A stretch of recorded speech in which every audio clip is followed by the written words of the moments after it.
Hi everybody out there on YouTube, it's Sparky Mike. Welcome to the Ol'skool Reefer channel. Had some tidbits of information for you. I had a commercial air pump which feeds all my fish tanks in my reef system. It's a commercial air pump and I have it hooked up basically so it draws in outside air. So this pump over the last 6 months started making major noise in my fish room downstairs, and I kind of moved it to an external wall so it's actually closer to the outside hole or air source and pumps air into my room. So got rid of the noise, but after the last week the pH, and it's been really cold here in Denver, so the pH had dropped pretty considerable in all the tanks because I've had the windows closed. And of course my air pump was starting to fail. Well, I got up this morning and pH was pretty low. It was right down about 7.95, 7.98. And all of a sudden I started getting all these emails and text messages on my phone. And of course it's my Apex system trying to call me and warn me of what was going on. Got some monster loaches there. So I go downstairs, start investigating, and find out my commercial air pump has almost failed. It's still pumping a little bit of air, but it's pretty bad. So I go hunting for a new air pump, hydroponics place, of course here in Denver, and replace the pump, $110 or something.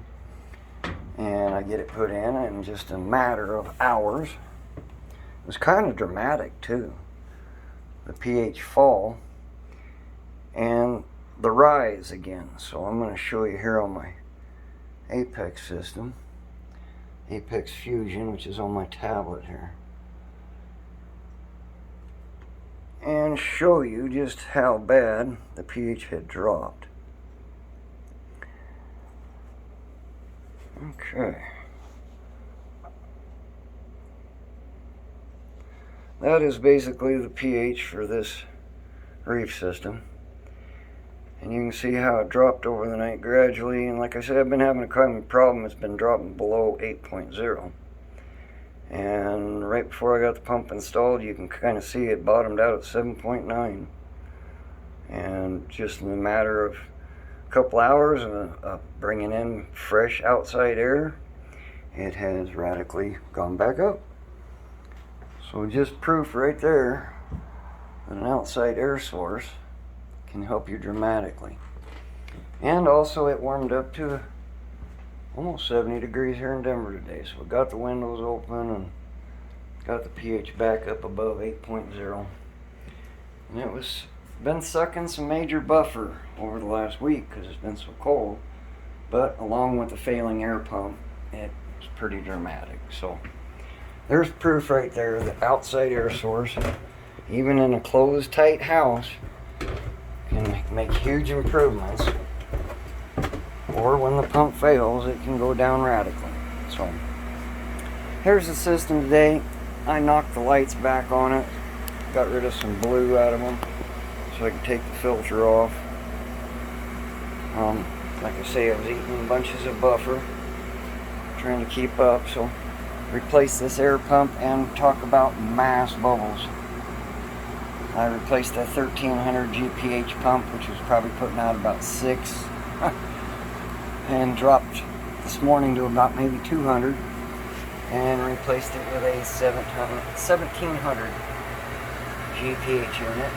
And I like this brand here because I've used Eco Plus and a couple others, and they last about a year. I get about 2 years out of these elementals. So that pump finally gave up.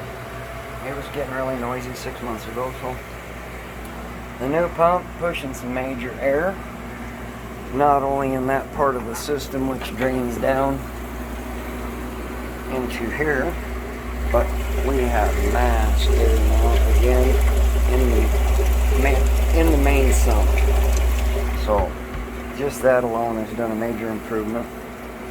And again, for novices and newbies, Here's a comparison. This is seasoned gravel. This is all part of one system now. It's all the same water, ends up in the same sump. And hats off to Reef Builders and Jake Adams. He has got quite a setup up there in Golden. So, hats off to you, Jake. Thank you. And probably see your reef stock here in a week. So, anyways, back to the story. Newbies and beginners, be patient. It just, I don't know what it is, but it's just a pain in the ass for probably the first year. It really is, with a new tank and especially a new system. But I'm going to show you a comparison here. This is basically a seasoned tank on my system. Haven't really cleaned the glass in almost a week. And cleaned the gravel probably a week ago. And did about the same with the very same tank on the very same system. And ooh, talk about algae growth. And it was, this morning it was all over the glass, this front glass so bad you could hardly see in here. So of course I had to scrape the glass. Grows twice as fast. I kid you not. It's the same lighting setup pretty much. And it's about the same program, same amount of hours. These lights here are turned up 20% higher than these, but there you go. Unseasoned gravel and rock. And you're gonna have kind of a nightmare. You just are. You get algae growing over everything that's unseasoned. I even tried throwing some seasoned gravel in here with this reef sand, and it helped a little bit, but there you go. Just brand new tank is a pain in the butt. And I've forgotten how much of a pain in the butt, because it's been, this system's been here 6 years. This tank's been in here at least a couple years. One upstairs, 6 years now. And like I said, I'd forgotten how much of a pain in the butt a new tank was. And I had ditched one of my old tools. Unfortunately, it got used on sucking antifreeze out of a radiator or something, but I had to go over to Dollar General and spend $1.50 or something. So I will show you a tool that almost all new reefers need. And here you go. It's a turkey baster. And what I do is a little silicone tubing as a coupling, and I put it on a hard piece of tube that is saltwater safe. I like a stiff tube because I can reach down in there and be very specific on where I flush the algae off the rocks. And I don't twitch and bump stuff and break stuff, so it makes it real precise. Long handle, I don't have to get my hands wet, but I'd forgotten the tool that I used to use, and of course I had to go get another one for this tank. So I usually show my tanks after I scrape glass and clean them up and all, but I wanted to show you just the difference between an unseasoned tank and a seasoned tank. And like I say, we're talking, they're all in the same system, same lights. So there you go. So a couple tips for you newbies. Be patient. A couple tips for all of us, because algae can just overcome you. And so be patient. Like I say, I'm going to have to clean the bottom of this tank. The reef sand makes it a lot easier than using crushed agronite. This coarse stuff down here just grows the algae just like you wouldn't believe. And really hard to bury it when you clean it, vacuum clean the bottom. So sand's a little easier to rebury the algae. And seems to grow not quite as fast, but like I say, I gotta get in here and do some mass cleaning. So there you go. There's a tool for you for newbies. Be patient. It gets better. But boy, it is a pain in the butt. I'd forgotten. So everybody, bring in some outside air. Open your windows up for your poor fishes.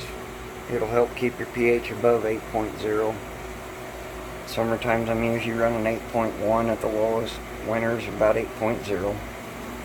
And that fresh air just does wonders. You can put those remotely mounted pump outside exterior wall wherever you want to, so it's not right in your office or fish room, and run a hose to room to room or whatever it takes to get a hose over here to feed it. So I hope you enjoyed the information. I hope it was informational. Any questions, comments? Try to get as much air into those systems as you can, guys. It helps. Especially in basement areas. Basement areas collect a lot of CO2.